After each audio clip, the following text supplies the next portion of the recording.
नमस्कार। एक नए वीडियो के साथ खजुवट कविता कोश में फिर आपका स्वागत है।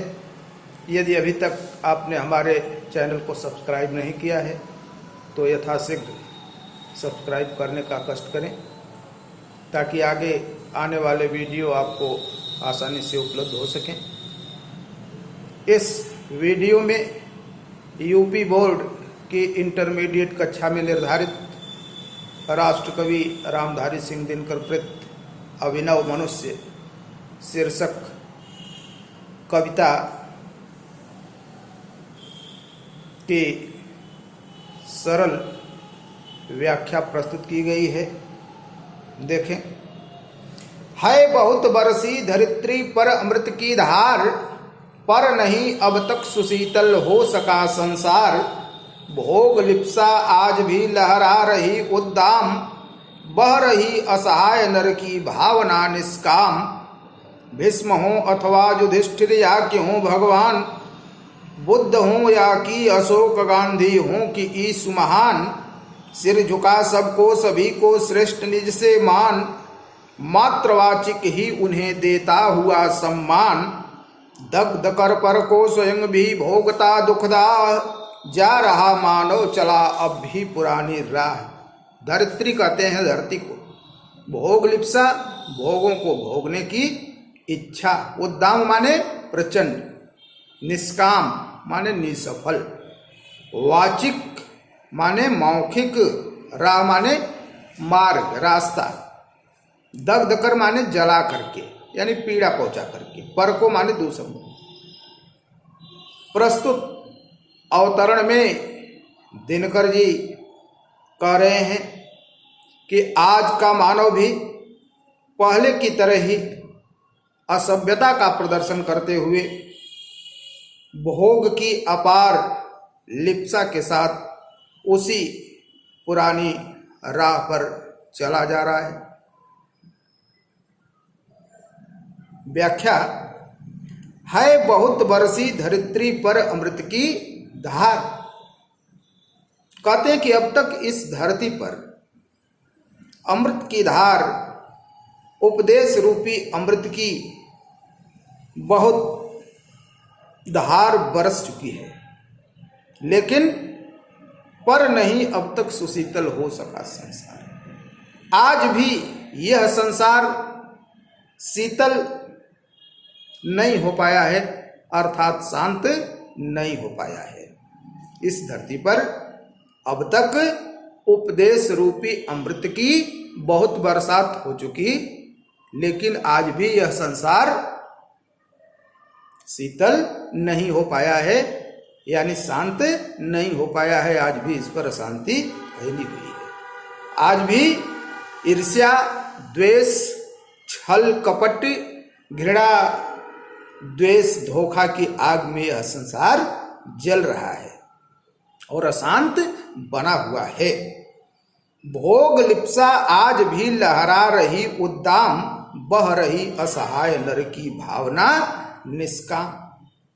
दिनकर जी कहते हैं कि आज भी मानव के मन में धन दौलत तथा भोगों को भोगने की इच्छा प्रचंड रूप से लहरा रही है।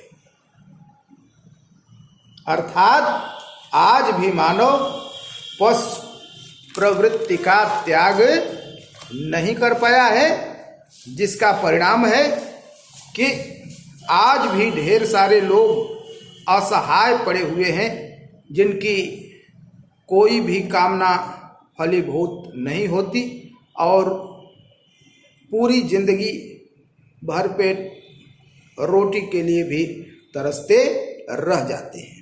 इसी बात को कह रहे हैं कि भोग लिप्सा आज भी लहरा रही उद्दाम। जो शोषक और शोषित वर्ग है उसकी व्याख्या कर रहे हैं, उसके ओर संकेत कर रहे हैं कि इतने विकास के बाद, इतने उपदेशों के बाद आज भी हमारा समाज ऐसे वर्गों में बटा हुआ है कि एक तरफ शोषक वर्ग है, एक तरफ पूंजीपति वर्ग है जो भोगों से कभी अघा नहीं पाता है। उसके मन में भोगों को भोगने की इच्छा प्रचंड रूप से लहरा रही है। और दूसरी तरफ बह रही असहाय नर की भावना निष्काम। वो असहाय मानव है, सामान्य नर है, जिसकी छोटी से छोटी इच्छा भी पूरी नहीं होती। सारी इच्छाओं को लिए वो इस धरती को छोड़ करके चला जाता है। उसी का परिणाम है। अगर वो पूंजीपति वर्ग, अगर वो बड़े लोग, अगर वो शोषक लोग अपनी इच्छा पर थोड़ा सा नियंत्रण रख लें तो ये समाज का जो दबा कुचला वर्ग है, इसको भी समय से भरपेट रोटी मिल सकती है। इसको भी अपने मानव होने का सही मायने में एहसास हो सकता है। लेकिन कहते हैं ऐसा हो नहीं पाया है। भीष्म हो अथवा युधिष्ठिर या कि हो, भगवान बुद्ध हो कि अशोक गांधी हो कि यीशु महान, सिर झुका सबको सभी को श्रेष्ठ निज से मान, मात्रवाचिक ही उन्हें देता हुआ सम्मान, दग्ध कर पर को स्वयं भी भोगता दुखदा, जा रहा मानव चला अब भी पुरानी राह। कह रहे हैं दिनकर जी कि आज का मानव योगेश्वर भगवान श्री कृष्ण, पितामह भीष्म, धर्मराज युधिष्ठिर, बुद्ध, अशोक, महात्मा गांधी, ईसा मसीह आदि सभी उपदेशकर्ताओं को नाम गिना दिए हैं तमाम। अपने से महान मानकर उन्हें सिर झुकाकर प्रणाम तो करता है, लेकिन उन्हें मात्र मौखिक सम्मान देते हुए, अर्थात उनके आदर्शों का थोड़ा भी पालन न करते हुए, दूसरों के दुख की आग में जलाते हुए, स्वयं भी दुख की आग में जलते हुए उसी पुरानी राह पर चला जा रहा है जहां आज से युगों पहले चलता था। भीष्म हो अथवा युधिष्ठिर या कि हो, भगवान बुद्ध हो कि अशोक गांधी हो कि यीशु महान, जितने महान लोग आए, जितने उपदेश करता है, सिर झुका सबको, सबको सिर झुकाता है, सबको अपने से श्रेष्ठ मानता है, लेकिन कहा कि मात्र वाचिक ही उन्हें देता हुआ सम्मान, मात्र वाचिक सम्मान देता है। यही कमी है हमारे दर्शन की, हमारे धर्म की, हमारे लोगों की, कि हम चित्र की पूजा कर लेते हैं, समझते हैं हो गई पूजा। चित्र की पूजा से कुछ होने वाला नहीं है जब तक चरित्र की पूजा नहीं। उनका चरित्र क्या था, उनका व्यक्तित्व क्या था, जब तक हम यह नहीं समझ पाएंगे तब तक सारे उपदेशों को सुन करके भी हम कुछ नहीं कर पाएंगे, कोई सुधार नहीं हो पाएगा। इस बात को दिनकर जी कहते हैं कि सारे उपदेशकर्ताओं को, सारे समाज सुधारकों को केवल वाचिक सम्मान देता हुआ दग्ध कर पर को स्वयं भी भोगता दुखदा है। दूसरों को तो कष्ट देता ही है, इसलिए देता है कि उन उपदेशकर्ताओं को, उन धर्मात्मा लोगों के उपदेशों को समझ नहीं पाता, इसलिए वो दूसरों को दग्ध करता है, कष्ट देता है। और जब दूसरों को कष्ट देगा तो ऐसा व्यक्ति स्वयं भी कभी सुख शांति से नहीं रह पाएगा। स्वयं भी भोगता दुखदा, स्वयं भी दुख में जलता हुआ जा रहा मानव चला अब भी पुरानी राह।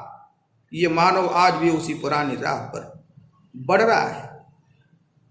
काव्यगत सौंदर्य, इस बात पर बल दिया गया है कि मानव के कष्टों का कारण मानव ही है, जिसका एकमात्र निदान आचरण की शुद्धता और पवित्रता है। दिनकर जी का मत है कि बिना ऐसा हुए कभी भी इस समाज में सुख और शांति स्थापित नहीं हो सकती।